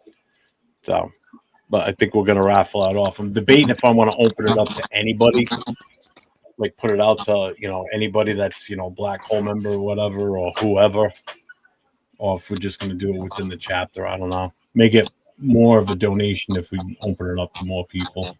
I think so. That's sick, man. I mean, That is sick. Well, you guys that were here in New England saw that the wooden one that my guy made. That's the same guy that made this. So again, that's all wood, all that. So he sent me that. He goes, "Hey, I did this. I'm going to give it to you guys for the chapter for a donation." I'm like, "Damn." I'm like, "Okay." Well, it looks like we're going to fundraise with it then. So we'll not auction it. We'll raffle it off. Hey, how I much haven't is even it? thought about it. He just sent it to me yesterday. I haven't even figured out what I want to set the ticket at for it. So All right. Well, let me know, man. That thing is sweet. yeah, I will. I'll send it out once we do. I'll put it out in a flyer and then we'll just ship it around. So Really quick, guys. I just wanted to let you guys know I'm gonna go ahead and jump off. I appreciate you guys having me on here. I will keep you guys updated. I'll let you guys know how the watch party goes. I'll jump on next Tuesday with you guys. I'll let you guys know how it went. awesome. You guys will see probably the pictures or whatever. Yes, how sir. it went. All right, brothers. You guys have a good night. I'll see you guys later on. Take Salute. care. I think we're pretty much at the end of the show now too. So Keith, there anything you wanna bring up that you got going on? I don't know. No, not really. Because I'm kind of taking a break this week, so just watch. I'm doing a watch party Sunday at Coach's Burger Bar in Austintown, Ohio. So Let's go. You know it, baby. Let's do it. But until then, I'm laying low until Sunday. Well, congrats to you on putting together the whole Indy thing. Again, I know you and I had talked prior to, and we tried working together to get something going, and it kind of hit a brick wall, and then boom, out of nowhere, you hit me up, and it's like, "Hey, I got a place. We're going here." I'm like, "Okay," and it worked out great for you. So I'm glad. Awesome job. Well. Yeah, awesome job putting that together this weekend, man. Kudos to you for that. Thank you. It's not Thank like you for all the work you did, brother. Thank you for all the work. I appreciate that. You're welcome. Again, like I said, I'd help you any way I could. And you did. The thing, and I'll tell you what, the thing that a lot of people probably don't realize how impressive this is for what he did in making the connections in Indianapolis. He doesn't live anywhere near Indianapolis. Not 5.5 hours away. Yeah, he's 5.5 hours away. It's not like he could drive out there and check out places and see what they look like. He's going by what their website shows and what people are telling him on the phone when he calls there. So that in itself is impressive if you think about it. I had the luxury of we did everything fairly local. Boston's an hour away from me, so that wasn't that big of an issue. That's impressive when you're that far away from where you're going to be hosting stuff, and you did it all basically on the phone. Setting it all up. So I was doing a lot of it blind. You know what I mean? So I was like, oh man, I hope it all works out. Yeah, because you have no idea what the place looks like. You could have walked in there and it could have been like Indianapolis Colts shit everywhere, and you go, oh man. Yeah, and I know. It's just crazy. But yeah, kudos to you, man. Good job. Good job for sure. Thanks. Hopefully next year, I saw the future opponents that we play an AFC North away. So I got 3 possibles in there with a Cincy, a Pittsburgh, or a Cleveland. So look out for that next year. Well, good thing for you is those are a lot closer to you. Yes, they are. That's what I'm saying. And I'm sure you're familiar with those cities too, unlike Indianapolis. Yeah. I mean, luckily like I said, I've been to games there like 3 or 4 times. So I knew a little bit, or at least enough, but yeah, still rough doing it from like over here. Yeah, definitely. I got it. Will, what do you got going on? It all worked out. So that's all. Yeah, it did. Nation had a great time. Everybody, I hope, had a great time. Game, not so great, but And like I said, the feedback I heard and the feedback Will heard was all positive. So that's absolutely feather in your cap, man. Yep. Thanks, I appreciate it. No problem. Will, what do you got going on this weekend? You got anything? Well, guys, this weekend we're gonna have a party at 595. We'll be down there having our watch party. Also, I wanted to let you guys know that TBH Denver will be having their watch party at Tamaulipas Restaurant. Make sure you check them out. We're gonna have TBH Dallas at TG Tailgaters. We got TBH Austin at the MSB Machaca's Bar. You'll have TBH Bay Area at Ricky's. You're going to have TBH Sacramento at Shenanigans. You got TBH Reno at Coaches. And you'll have TBH Lovelock at their casino. Then you also got TBH Spokane at McCracken's. And TBH Seattle will be at Tammy's. Those will be some of the watch parties that are going on this weekend. And also, guys, just so you guys know, Raider Nation, if you are going to the game, there is no party at Troy's this weekend. There was some type of thing that's not meshing up. So make sure that you guys go down to Eye Candy at Mandalay Bay. That party will still be going on. And if you guys have any questions, make sure that you guys hit us up. And then I have a couple podcasts this week. Make sure you guys stay tuned over Black Radio Podcast. And I usually jump on the show with Jeff on Fridays. Yes, sir. And yes, he does. And then I jump on Unfiltered with Jay after the game. So, you know, I'll be pretty busy, man. But hey, I appreciate it, brother, for having me, you know, and dealing with my shit. As far as us for our chapter, we'll be at Buffalo Wild Wings in Chicopee, Mass. This weekend. Again, we'll have the 50-50. We'll have the raffle prizes, door prizes, and I've actually officially ordered the merchandise starting yesterday for T-shirts. So T-shirts will be coming soon. So I got the final approval for the artwork done. So that's in the makings now. So T-shirts will be coming. As far as shows for me, I got tomorrow night with the Raider Connection, myself, Leo, Chidolinus, Jay from Just Raiders, baby, and LV Raider 10. We do our Wednesday night thing every week. So it'll be 10 o'clock. Actually, we're going on early tomorrow night. We're going on at 9 o'clock Eastern, 6 o'clock Pacific. We moved it up an hour. And then Thursday night, it's myself and Nate and Raiders Coast to Coast, LV Raider 10. And Friday is open mic night on Friday night. So anybody that wants to come on, get on camera, get on the mic. Even if you don't want to be on camera, you can block your screen out and just leave your mic on, put your voice to your words instead. So it's an open mic night every Friday night. We start at 9 o'clock Eastern, 6 o'clock Pacific. Feel free to pull up, jump in. It's usually a pretty fire show. We usually get it kicking.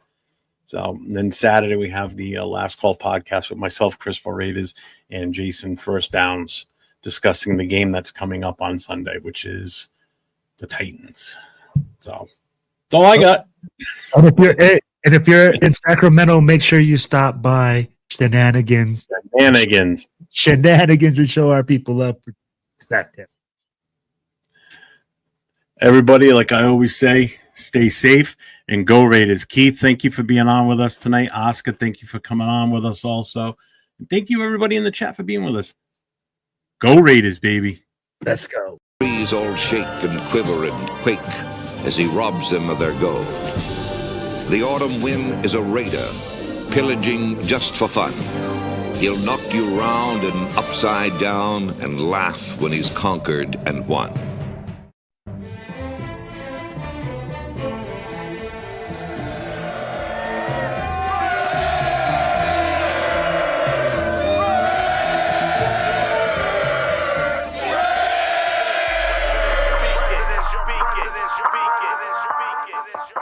And I approve this message.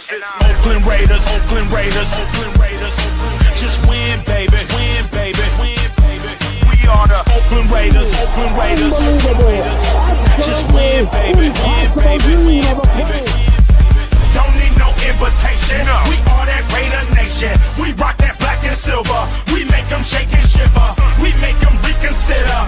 And we still committed. So if you want a piece of this, you can come and get it. Touchdown, touchdown. Let's throw a bomb on first down. Let's throw a bomb on every down. First we score, then we clown. Having fun, look around. Nobody loud as a Raider crowd. Nobody proud as a Raider crowd. NFL, how you like me now? We gon' do this open style. Nothing but action. I'm Bo Jackson, hit the hole. Run you over, goal line. Jumping over, going crazy. Lose your soul, lose your mind in the black hole. Here's the goal, Super Bowl. And everybody here, get the goal.